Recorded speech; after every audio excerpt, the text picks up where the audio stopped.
മലയാളി ഒരിക്കലും മറക്കാത്ത അതുല്യനായ ഒരു ചലച്ചിത്ര പ്രവർത്തകനും സംവിധായകനും നടനും എല്ലാമായി തിരക്കഥാകൃത്തും എല്ലാമായിരുന്നു ശ്രീനിവാസൻ.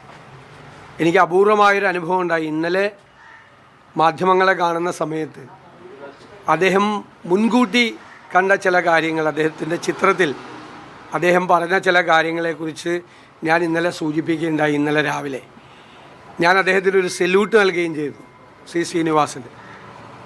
ഇന്നലെ വൈകുന്നേരമാണ് ഞാൻ എറണാകുളത്ത് തിരിച്ചെത്തിയത്. ഞാൻ ഉടനെ തന്നെ അദ്ദേഹത്തെ കാണണം എന്ന് ആഗ്രഹിച്ചിരിക്കുമ്പോഴാണ് അദ്ദേഹത്തിൻ്റെ മരണവാർത്ത അറിയുന്നത്. ഇന്നലെ രാവിലെ മാധ്യമപ്രവർത്തകരെ കാണുമ്പോൾ മാധ്യമങ്ങളിൽ ഞാൻ സത്യം പറഞ്ഞാൽ CPM കളിയാക്കിക്കൊണ്ടുള്ള ഒരു പ്രയോഗം. കാരണം തോറ്റു കഴിഞ്ഞാൽ അവർക്ക് വിശ്വാസമാവുന്നില്ല.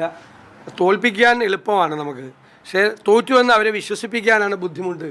അവർ നടത്തുന്ന താത്വികമായ വിശകലനം ശങ്കരാടിച്ചേട്ടൻ്റെ കഥാപാത്രത്തിലൂടെ ശ്രീനിവാസൻ അവതരിപ്പിച്ച കഥാപാത്രത്തെ ഓർത്തുകൊണ്ടാണ് ഞാൻ ഇന്നലെ ശ്രീനിവാസനൊരു ബിഗ് സല്യൂട്ട് ആ മാധ്യമപ്രവർത്തകരുമായി സംസാരിച്ചപ്പോൾ ഉണ്ടായി. സത്യത്തിൽ എത്ര കാലത്തിൻ്റെ മുൻപേ നടന്ന ആളാണ് അദ്ദേഹം. സരസമായ വാക്കുകളിലൂടെ, സംഭാഷണങ്ങളിലൂടെ ഒരുപാട് സാമൂഹ്യ യാഥാർത്ഥ്യങ്ങളെ നമുക്ക് ബോധ്യപ്പെടുത്തിയിട്ടുള്ള ഒരാളാണ്. മലയാളം ഒരിക്കലും മറന്നു പോകാൻ കഴിയാത്ത, കേരളത്തിൽ ഒരിക്കലും മറന്നു പോകാൻ കഴിയാത്ത ദേശീയ നിലവാരമുള്ള ഒരു വലിയ ചലച്ചിത്രകാരനായിരുന്നു അദ്ദേഹം.